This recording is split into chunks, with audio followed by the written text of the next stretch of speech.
नमस्कार, मैं हूं जयश्री नागदा और आप देख रहे हैं सीबीसी न्यूज राजस्थान।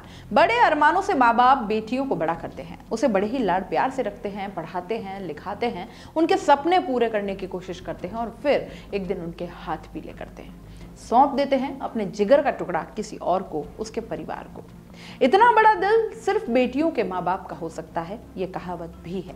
लेकिन सोचिए कि एक दिन अचानक उन्हीं माँ बाप के पास कॉल आए और दामाद सास ससुर को फोन करके ये कहे कि तुम्हारी बेटी को मार दिया है, इसकी बॉडी आकर ले जाओ, तो क्या हो। इतना सुनते ही दंपति के पैरों तले जमीन खिसक जाएगी, है ना। ऐसा ही हुआ प्रतापगढ़ में। हैरान कर देने वाला ये मामला है जिले के हथुनिया थाना इलाके के गांव सरनोटी का। कथौड़ी गांव निवासी धनराज और कलाबाई की 19 साल की बेटी कृष्णा की शादी 2 महीने पहले ही सरनोटी गांव निवासी दिनेश से हुई थी।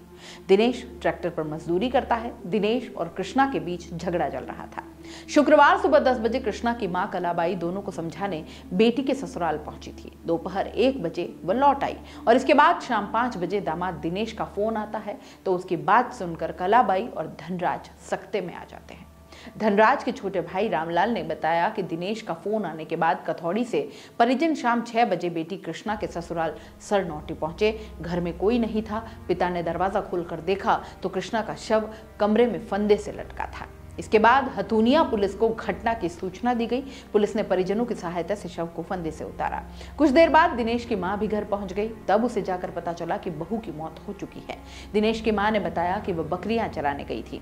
हथुनिया थाना इंचार्ज शंभू सिंह ने बताया कि कृष्णा के शव का प्रतापगढ़ जिला अस्पताल की मोर्चरी में पोस्टमार्टम करवाया और परिजनों को सौंप दिया। आरोपी पति दिनेश से पूछताछ की जा रही है। पीहर पक्ष की ओर से हत्या कर शव लटकाने का आरोप लगाया जा रहा है। थाना इंचार्ज शंभू सिंह ने बताया कि विवाहिता के पिता धनराज की ओर से रिपोर्ट दी गई है, जिसमें बताया गया है कि कृष्णा और दिनेश की शादी 18 अप्रैल को सनौटी गांव में हुई थी। दिनेश शादी के बाद बाइक की मांग कर रहा था और इसे लेकर दिनेश और कृष्णा के बीच 1 महीने पहले झगड़ा हुआ था। दिनेश शराब पीकर आया था और कृष्णा से मारपीट की थी, जिसके बाद कृष्णा ने माता पिता को इसकी जानकारी दी थी।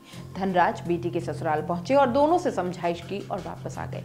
शुक्रवार सुबह 10 बजे भी कृष्णा की मां कलाबाई वापस दोनों को समझाने गई थी। 1 बजे वो वापस कथौड़ी आ गई थी, जिसके बाद दिनेश ने कृष्णा की हत्या कर शव फंदे से लटका दिया। थाना इंचार्ज ने बताया कि दिनेश का पिता मध्य प्रदेश में साझेदारी में खेती करता है। दिनेश ट्रैक्टर पर मजदूरी करता है। पीहर पक्ष की शिकायत के बाद पुलिस ने पति दिनेश की तलाश शुरू की। सास ससुर को फोन करने के बाद दिनेश अपने घर से भागकर सनौटी गांव के आसपास ही छुप गया था, जिसे पुलिस ने शुक्रवार रात 8 बजे हिरासत में ले लिया।